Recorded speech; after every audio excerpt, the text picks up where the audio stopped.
ಆತ್ಮೀಯ ವೀಕ್ಷಕ ಬಾಂಧವರೇ, ನಿಮಗೆಲ್ಲರಿಗೂ ಮೀಡಿಯಾ ಇನ್ಫಾರ್ಮೇಷನ್ ಟೆಕ್ ಯೂಟ್ಯೂಬ್ ವಾಹಿನಿಗೆ ಆಧಾರದ ಸ್ವಾಗತ. ರ್ಯಾಪಿಡೋ ಅಂದರೆ ನಮಗೆ ಪ್ರಥಮವಾಗಿ ನೆನಪಿಗೆ ಬರುವುದು ಬೈಕ್ ಟ್ಯಾಕ್ಸಿ ಮತ್ತು ಆಟೋ ಚಾಲಕರ ಕಿತ್ತಾಟ. ಈ ಸಾಲಿನ ಸರಕಾರವು ಈ ವಿವಾದವನ್ನು ಮುಂದೆ ತಳ್ಳಿಕೊಂಡು ಹೋಗುತ್ತಿದೆ. ಇದಕ್ಕೆ ಕಾರಣ ಏನೆಂದು ನೋಡುವುದಾದರೆ ವೋಟ್ ರಾಜಕೀಯ ಇರಬಹುದು ಅನ್ನೋದು ನನ್ನ ಅನಿಸಿಕೆ. ಯಾಕೆ ಹೀಗೆ ಹೇಳುತ್ತೇನೆ ಅಂದರೆ ನೀವೇ ನೋಡಿ. ಏನಾದರೂ ಬೈಕ್ ಟ್ಯಾಕ್ಸಿಗೆ ಅನುಮತಿ ನೀಡಿದರೆ ಆ ಕಡೆ ರಿಕ್ಷಾ ಚಾಲಕರ ಕೋಪಕ್ಕೆ ಗುರಿಯಾಗುವುದು ಖಂಡಿತ. ಈ ಕಡೆ ಖಂಡಿತವಾಗಿ ಬೈಕ್ ಟ್ಯಾಕ್ಸಿಯನ್ನು ಬ್ಯಾನ್ ಮಾಡಲು ನ್ಯಾಯಯುತವಾಗಿ ಸಾಧ್ಯವಾಗದೇ ಇರುವುದು. ಏನಿದು ಬೈಕ್ ಟ್ಯಾಕ್ಸಿ ಮತ್ತು ರಾಜ್ಯ ಸರ್ಕಾರದ ಮಾರಾಮಾರಿ ಹಾಗೂ ಬೈಕ್ ಟ್ಯಾಕ್ಸಿ ಈಗ ನೀವು ಓಡಿಸಬಹುದೇ ಎನ್ನುವುದರ ಕಂಪ್ಲೀಟ್ ಸ್ಟೋರಿಯನ್ನು ಈ ವಿಡಿಯೋದಲ್ಲಿ ನಿಮಗೆ ನಾವು ನೀಡಲಿದ್ದೇವೆ.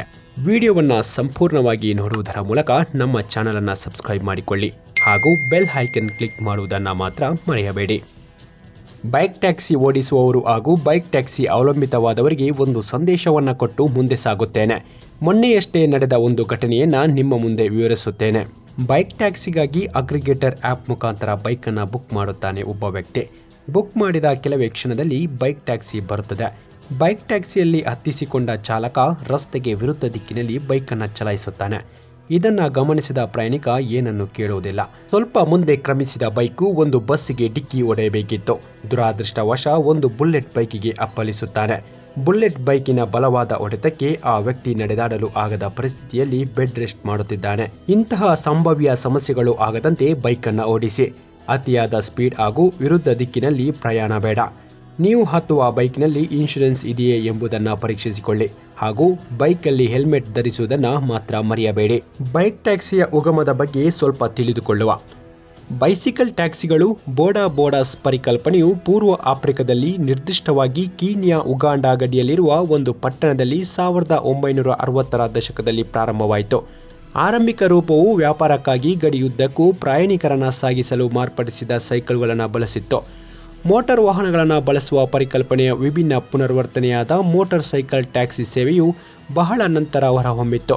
ಇದು 1980ರ ದಶಕದ ಉತ್ತರಾರ್ಧ ಮತ್ತು 1990ರ ದಶಕದ ಆರಂಭದಲ್ಲಿ ಬ್ರೆಜಿಲ್ ಮತ್ತು ಚೀನಾದಂತಹ ದೇಶಗಳಲ್ಲಿ ಕಡಿಮೆ ವೆಚ್ಚದ ಸಾರಿಗೆ ಸೇವೆಗಾಗಿ ಕಾಣಿಸಿಕೊಂಡಿತ್ತು. ಗೋವಾ ರಾಜ್ಯವು ಭಾರತದಲ್ಲಿ ಮೊದಲ ಬಾರಿಗೆ ಪ್ರಯಾಣಿಕ ಬೈಕ್ ಟ್ಯಾಕ್ಸಿಗಳನ್ನು ಪರಿಚಯಿಸಿತ್ತು ಮತ್ತು ಕಾನೂನುಬದ್ಧಗೊಳಿಸಿತ್ತು. ಈ ಮಾದರಿಯು 1981ರಿಂದ ಕಾರ್ಯನಿರ್ವಹಿಸುತ್ತಿದೆ. ಗೋವಾದಲ್ಲಿನ ಚಾಲಕರನ್ನು ಸ್ಥಳೀಯವಾಗಿ ಪೈಲಟ್ಗಳು ಎಂದು ಕರೆಯಲಾಗುತ್ತದೆ. ಆದರೆ ಕರ್ನಾಟಕದಲ್ಲಿ ಬೈಕ್ ಟ್ಯಾಕ್ಸಿಯನ್ನು ಕಾನೂನುಬದ್ಧಗೊಳಿಸುವಲ್ಲಿ ಕರ್ನಾಟಕ ಸರ್ಕಾರವು ವಿಫಲವಾಗಿದೆ. ಏನಿದು ಬೈಕ್ ಟ್ಯಾಕ್ಸಿಯ ಕಹಾನಿ? ಕರ್ನಾಟಕದಲ್ಲಿ ಬೈಕ್ ಟ್ಯಾಕ್ಸಿ ಸಾಧ್ಯವೇ ಎಂಬುದನ್ನು ಮುಂದೆ ತಿಳಿದುಕೊಳ್ಳುವ. ಕರ್ನಾಟಕ ಸರ್ಕಾರದ ತಜ್ಞರ ಸಮಿತಿಯು ಬೈಕ್ ಟ್ಯಾಕ್ಸಿ ಸೇವೆಗಳನ್ನು ಕಾನೂನುಬಾಹಿರ ಮತ್ತು ಸುರಕ್ಷಿತವಲ್ಲ ಎಂದು ಘೋಷಿಸಿ ಅವುಗಳ ಮೇಲಿನ ನಿಷೇಧವನ್ನು ಮುಂದುವರಿಸಲು ಶಿಫಾರಸು ಮಾಡಿದೆ. ಮೋಟಾರ್ ವಾಹನ ಕಾಯ್ದೆಯ ಉಲ್ಲಂಘನೆ, ವಿಮೆಯ ಕೊರತೆ ಮತ್ತು ಬೆಂಗಳೂರಿನ ಟ್ರಾಫಿಕ್ ದಟ್ಟಣೆಯನ್ನು ಇದಕ್ಕೆ ಪ್ರಮುಖ ಕಾರಣಗಳಾಗಿ ನೀಡಲಾಗಿದೆ. ಆದರೆ ಆಹಾರ ಮತ್ತು ದಿನಸಿ ತಲುಪುವ ಇ-ಕಾಮರ್ಸ್ ಡೆಲಿವರಿ ಸೇವೆಗಳಿಗೆ ಖಾಸಗಿ ಬೈಕ್ ಬಳಸಲು ಹಸಿರು ನಿಶಾನೆ ತೋರಿಸಿದೆ. ಕರ್ನಾಟಕದಲ್ಲಿ ಬೈಕ್ ಟ್ಯಾಕ್ಸಿಯ ಭವಿಷ್ಯದ ಬಗ್ಗೆ ನಡೆಯುತ್ತಿರುವ ಚರ್ಚೆಗೆ ಮಹತ್ವ ತಿರುವು ಸಿಕ್ಕಿದೆ. ರಾಜ್ಯ ಸಾರಿಗೆ ಇಲಾಖೆಯ ಕಾರ್ಯದರ್ಶಿ ಎನ್.ವಿ. ಪ್ರಸಾದ್ ನೇತೃತ್ವದ ತಜ್ಞರ ಸಮಿತಿಯು ರಾಜ್ಯದಲ್ಲಿ ಬೈಕ್ ಟ್ಯಾಕ್ಸಿಗಳನ್ನು ನಿಷೇಧಿಸುವುದೇ ಸೂಕ್ತ ಎಂದು ಸರ್ಕಾರಕ್ಕೆ ಶಿಫಾರಸು ಮಾಡಿದೆ. ಒಂದು ವೇಳೆ ಸ್ವಿಗ್ಗಿ, ಝೊಮ್ಯಾಟೊದಂತಹ ಇ-ಕಾಮರ್ಸ್ ಡೆಲಿವರಿ ಸೇವೆಗಳಿಗೆ ಖಾಸಗಿ ದ್ವಿಚಕ್ರ ವಾಹನಗಳನ್ನು ಬಳಸಲು ಅನುಮತಿ ನೀಡಬಹುದು ಎಂದು ಸಮಿತಿ ತಿಳಿಸಿದೆ. ತಜ್ಞರ ಸಮಿತಿಯ ವರದಿಯ ಪ್ರಕಾರ ಮೋಟಾರ್ ವಾಹನ ಕಾಯ್ದೆಯಡಿಯಲ್ಲಿ ಖಾಸಗಿ ದ್ವಿಚಕ್ರ ವಾಹನಗಳನ್ನು ಪ್ರಯಾಣಿಕರ ಸಾಗಣೆಗೆ ಬಳಸುವುದು ಕಾನೂನು ಬಾಹಿರವಾಗಿದೆ. ಬೈಕ್ ಟ್ಯಾಕ್ಸಿಗಳು ವಾಣಿಜ್ಯ ಪರವಾನಗಿ ಹೊಂದಿರುವುದಿಲ್ಲ ಮತ್ತು ಇವುಗಳಿಗೆ ಪ್ರಯಾಣಿಕರ ವಿಮೆ ಕೂಡ ಇರುವುದಿಲ್ಲ. ಇದರಿಂದಾಗಿ ಅಪಘಾತ ಸಂಭವಿಸಿದರೆ ಪ್ರಯಾಣಿಕರಿಗೆ ಯಾವುದೇ ಕಾನೂನು ರಕ್ಷಣೆ ಸಿಗುವುದಿಲ್ಲ. ಈ ಕಾರಣಗಳಿಂದ ಬೈಕ್ ಟ್ಯಾಕ್ಸಿಗಳು ಪ್ರಯಾಣಿಕರಿಗೆ ಅತ್ಯಂತ ಸುರಕ್ಷಿತವಲ್ಲದ ಆಯ್ಕೆಯಾಗಿವೆ ಎಂದು ಸಮಿತಿ ಅಭಿಪ್ರಾಯಪಟ್ಟಿದೆ. ಬೈಕ್ ಟ್ಯಾಕ್ಸಿಗಳನ್ನು ವಿರೋಧಿಸಿದರೂ ಸಮಿತಿಯು ಸರಕು ಸಾಗಣೆ ಮಾಡುವವರಿಗೆ ಬೆಂಬಲ ನೀಡಿದೆ. ಮನುಷ್ಯರ ಸಾಗಣೆ ಮತ್ತು ಸರಕುಗಳ ಸಾಗಣೆ ಒಂದೇ ಅಲ್ಲ. ಡೆಲಿವರಿ ಕೆಲಸವು ಸಾಮಾನ್ಯ ವಾಣಿಜ್ಯದ ವ್ಯಾಪ್ತಿಗೆ ಬರುತ್ತದೆ. ಇದಕ್ಕಾಗಿ ವಾಣಿಜ್ಯ ವಾಹನಗಳೇ ಬೇಕಾಗಿಲ್ಲ. ಖಾಸಗಿ ಬೈಕುಗಳನ್ನು ಬಳಸಬಹುದು ಎಂದು ವರದಿ ಸ್ಪಷ್ಟಪಡಿಸಿದೆ. ಇದು ಸ್ವಿಗ್ಗಿ, ಝೊಮ್ಯಾಟೊ, ಬಿಗ್ ಬಾಸ್ಕೆಟ್ ಮುಂತಾದ ಸಂಸ್ಥೆಗಳ ಡೆಲಿವರಿ ಪಾಲುದಾರರಿಗೆ ದೊಡ್ಡ ನಿರಾಳತೆಯನ್ನು ತಂದಿದೆ.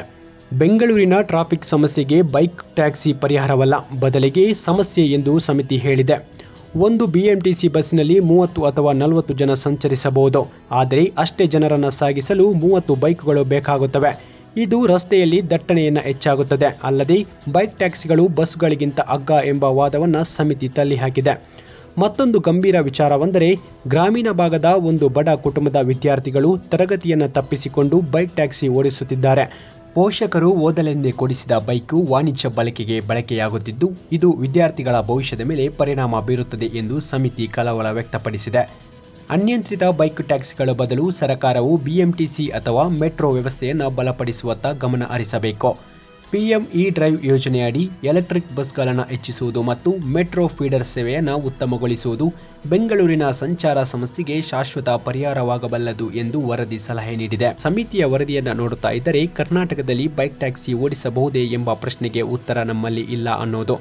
ಏಕೆಂದರೆ ನೀವು ಸ್ವಲ್ಪ ದಿನದ ಮಟ್ಟಿಗೆ ಬೈಕ್ ಟ್ಯಾಕ್ಸಿಯನ್ನು ಸ್ಥಗಿತಗೊಳಿಸಿ, ಆ ಸಂದರ್ಭದಲ್ಲಿ ಅಗ್ರಿಗೇಟರ್ ಕಂಪನಿಗಳು ಸರ್ಕಾರವನ್ನು ಮತ್ತೆ ಒತ್ತಾಯಿಸುತ್ತವೆ. ಆ ಸಂದರ್ಭದಲ್ಲಿ ಇದಕ್ಕೆ ತಕ್ಕಂತಹ ಸೂಕ್ತ ಪರಿಹಾರ ಸಿಗುವುದು ಖಂಡಿತ. ಸರ್ಕಾರವು ಏನೇ ಮಾಡಿದರೂ ಬೆಂಗಳೂರಿನ ಮೂಲೆ ಮೂಲೆಗಳಿಗೆ ಜನರನ್ನು ತಲುಪಿಸಲು ಬಿಎಂಟಿಸಿ ಅಥವಾ ಮೆಟ್ರೋಗಳಿಂದ ಸಾಧ್ಯವಿಲ್ಲದ ಮಾತು. ಇದಕ್ಕಾಗಿ ಆಟೋಗಳನ್ನು ಬಳಸಲು ಸಾಧ್ಯವಾಗದೇ ಇರಬಹುದು. ಕಾರಣ ದುಬಾರಿ ಪ್ರಯಾಣ. ಇದಕ್ಕಾಗಿ ಬೈಕ್ ಟ್ಯಾಕ್ಸಿಯನ್ನು ಕಾನೂನು ಚೌಕಟ್ಟಿಗೆ ತಂದು ಇದಕ್ಕೆ ಬೇಕಾದ ಕಾನೂನಾತ್ಮಕ ಮಾರ್ಪಾಡನ್ನು ತರುವುದು ಉತ್ತಮ.